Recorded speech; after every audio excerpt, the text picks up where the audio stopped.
来继续来看台中清水一间私人的新团，昨暝来举办祭拜庆典，邀请各地方的镇头来参加。其中一个来自新北市的镇头的负责人，因为不满着主办方无提供餐盒甲饮料，双方来起冲突，煞来爆发着激烈的殴杀。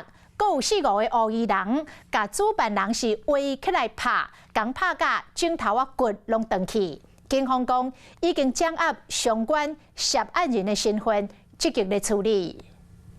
一群人行向舞台过去，前排几个查甫人直接就出手拍人。这个代志发生伫昨暝暗时差不多8点，台中清水永电宫边的空地，同时咧进行祭祀的庆典。想不到新北市去的镇头的人员，因为不满主办单位无准备便当甲饮料，尔就起冲突啦。从这边拉出来，这边，从这边有没有？ 拉出来外面按摩摩，你怎么看？你听懂吗？拉出来这边打架。后即摆镇头人少年家啊，酒啉了吼，大概就100啊。听讲一对只拍到狗遐去哦。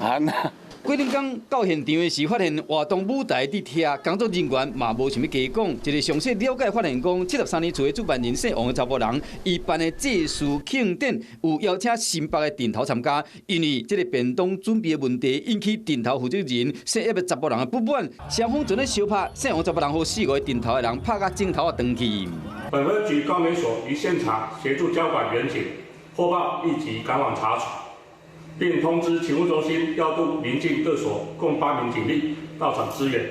警方表示，讲现场已经传回3个涉案的人员到案说明，并且已经掌握相关涉案人员的身份，积极的追查。这个案件将以相拍甲伤害罪嫌函送地检署侦办。